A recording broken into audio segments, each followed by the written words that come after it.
Hey, it's your girl MJ and welcome to the Booty Call to Bride channel. I am your girl Michelle Tillman and here we are with another episode of Married at First Sight. Listen, I have worked on tons of reality shows in the Charlotte area, so I wanted to give you guys my 2 cents on this show.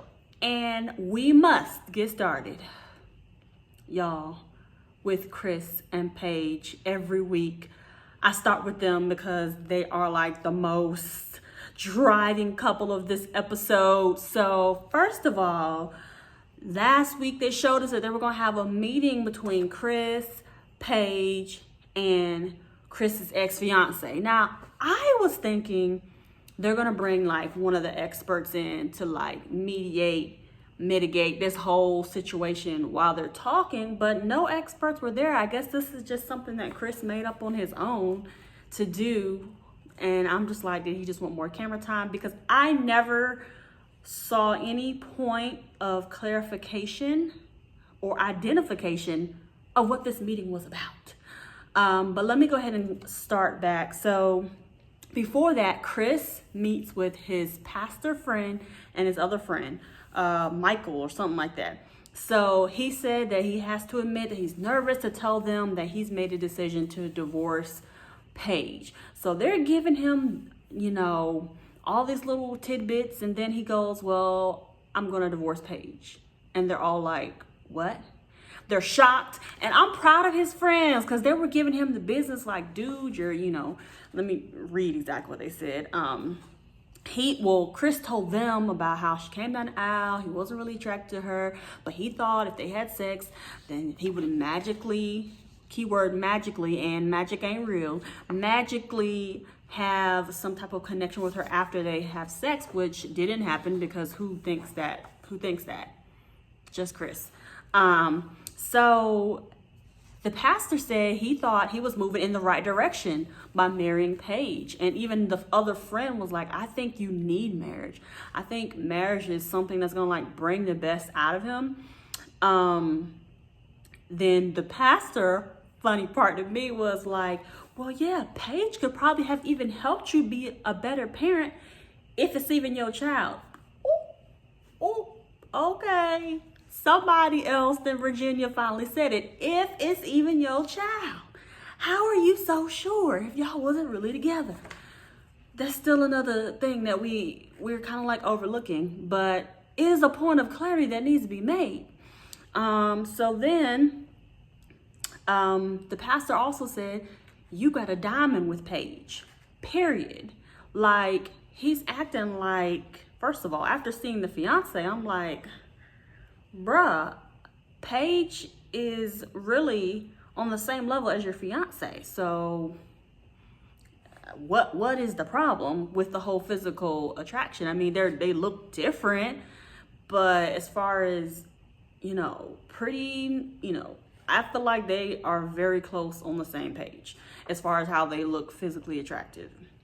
So Chris gets so defensive with the pastor and his friend saying, oh, dude, you messed up and you should have stuck it out. So he gets all mad. You know what? I'm done with this conversation. You know what? He cannot take it when somebody brings it to him and says, bro, you wrong. When somebody calls him on his stuff, he can't take it and he wants to leave the whole situation.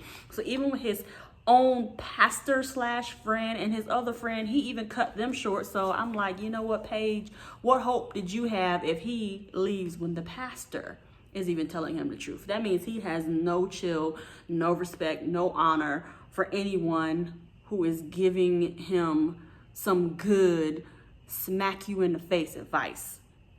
So Chris, when he does call Paige to see like, well, do you want to meet with my ex-fiance? She says she need to pray on it because she don't want to lose her peace. She already got her peace. And I'm like, girl, you lost your peace the moment you signed up for this show. But anyways, so she eventually agrees. After she prays on it, she eventually agrees to go and meet up with the fiance.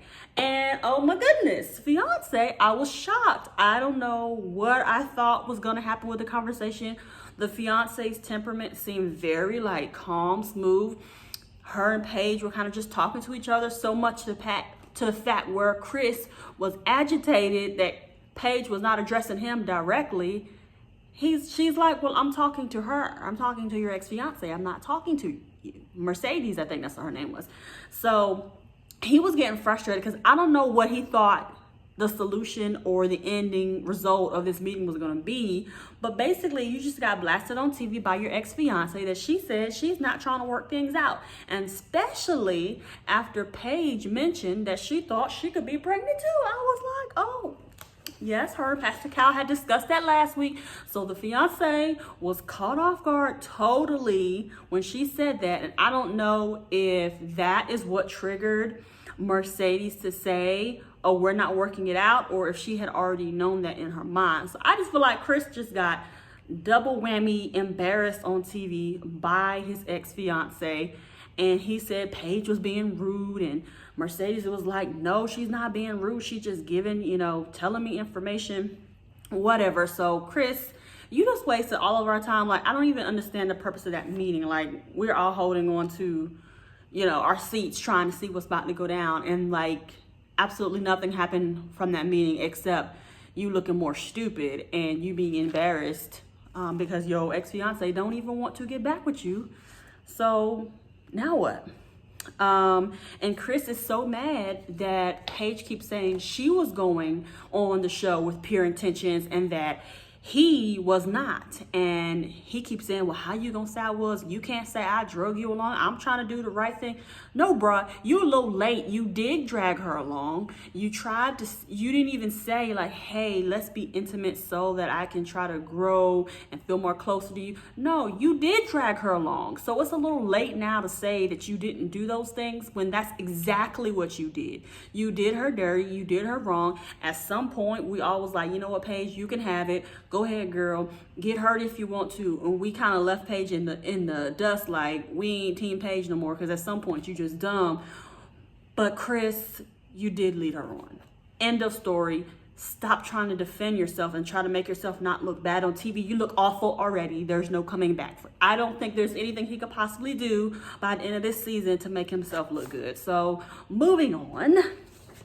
Haley and Jacob. Okay, so Haley meets with her friends to talk about, her marriage. And I just thought it was so funny how the friends are checking the people who got married. She was like, okay, so he wears 80 clothes. He can't dress. So what? What else? What else is wrong? And she conveniently left out the fact that she slept with Jacob, which I thought was kind of crazy. Like, if this is supposed to be your good friend, how come you did not mention that to her, or did they cut that out? Not sure. So also just watching Jake and Haley interact, no chemistry, absolutely none at all. They just look so awkward. And even when she's smiling with I believe it was his friends, she just looks like she's having a painful smile. Like, she just looked like she's hurting. And then he was complimenting her on her white pants. I'm like, who grandma pants did she borrow? Those white pants ain't cute, but Jake was just trying to give her a compliment. Okay, whatever. But they have absolutely no chance of making it in my book. Just looking, he even said, like, am I too old? Am I not good enough? So that means you got a little self-esteem issues. You're good enough for the person who is meant for you. So if somebody you're with is making you feel like you're not good enough, you do need to express that to them so they can try to work on it if they're interested. But I really don't think Haley's interested.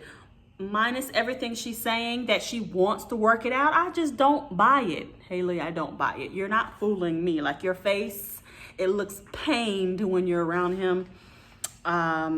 Yeah, that's all I have to say. So Ryan and Clara, I don't know about Ryan, because Clara's saying that he said he don't want to be drinking around people he don't know. But at the beginning, she was like, oh, he's outgoing, he's energetic, everything that I need. But it's like he's trying to be so composed and controlled on everything and everyone that he's involved with. So I don't know how that's going to work out in the long term.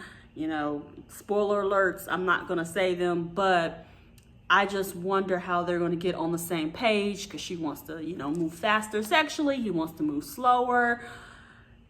his friends are like, he's so rigid, and she said she was bothered by the fact that he keeps calling himself an old man. And then she said, I wonder why he's okay with certain sexual things but not others. So I don't know what that's about. Like, girl, are you slobbing the knob and he's not returning the favor? I don't know, but I hope that's not what the case is.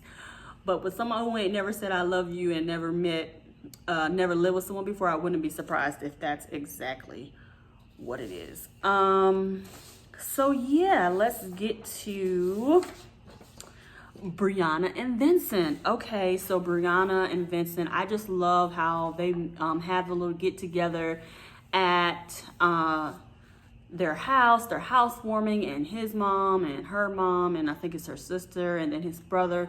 I think they really had a good time getting to know each other. Kudos to Brianna for trying to learn some Spanish. Like, she knows muy poquito Spanish, but she knows some Spanish, and I just think that they if they continue to talk things out, and even though he said something to the extent of, well, I don't think I should have to tell you every time you say something rude. No, you do, because you're just getting to know each other. So yes, every time you take something as rude, you need to express that, but then also you need to check yourself, because his friend literally laughed in his face when he was trying to explain the situation. Like, I spilled the champagne and I wanted her to go grab a towel, but she laughing saying that's so Vinny. And he was so offended by it. And his friend was like, that's what you was mad about? And then, he was like, that's what you was about to leave about? Like, and I think it brought him down to like, you know what, maybe I am tripping. Maybe I was doing the absolute most by saying I was leaving, but I just think that he needs to really understand the whole part of getting the art of getting to know someone, and you have to tell somebody what you don't like, or how you take them, and they have to learn each other's temperament so they can not have little arguments about stuff that's so minute, when you look at it big picture. So I think that's all I really want to say about them. Virginia and Eric. Okay, I was really thinking that they were, I don't know what I was thinking. Well, let's just say this. Virginia, when she came back from her wedding, her friend's wedding that she was a bridesmaid in, she came back and he was telling his friend, well, I just want her to miss me because she's with everybody who she's usually with, who's all her close people. And so she comes back and he was like, I just wanted to know that you miss me. I mean, if you did, you could tell me right now. You could tell me right now. And she was just like, she didn't say a doggone word. So to me, that means that she didn't miss him. She did say, well, my biggest worry and my concern was the fact that you want to communicate so often while I'm away, and you want me to give you every step, play by play, what I'm doing all day. Now, I do agree that when you're married, you do need some kind of contact, but he was like, yeah, I think we did good. We did like every 1 to 2 hours. No, sir.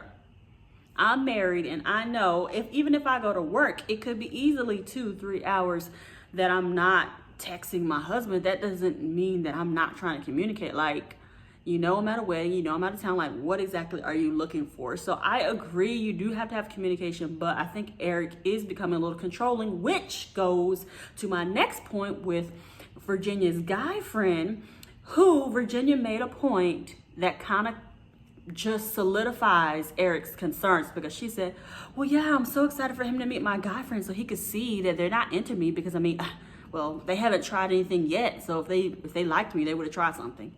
No, not necessarily. Now, if you got a whole group of guys and girls who are friends, they could definitely be into you, but never have tried anything because they don't want to break up the dynamic of friends or make things weird. He even said, she's so bad ASS, the biggest bad ASS woman that I know. The way he said that to me did not sound like just a friend. Now, I could be tripping. I could be looking into it too much. But me and my husband both looked at each other like, I don't know about that. I don't know if he didn't really think there would be no repercussions to him trying her that he wouldn't try her. So Eric tried to act like, oh, I'm so glad that we met, and I know you guys are down to earth like her and all this, but I don't think he's comfortable 100%, you know, because those guys are more her lane, more her type of person.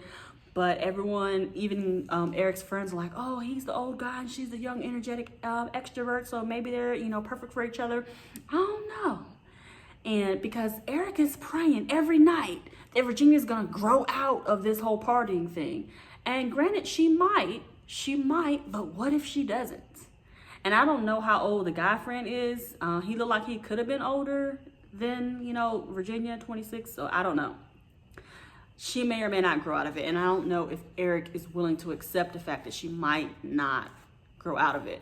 But the guy friend said the biggest thing you can do is not be too controlling. And then even Eric's friend said you can't make her feel like you're trying to change her. And I think that they both kind of have their thoughts on how things are supposed to be. So they got to come somewhere and make a happy medium. So anywho, that's all I have for this week, guys. Thank you so much for watching. Make sure you leave your comments down below, and I will see you next week. Bye.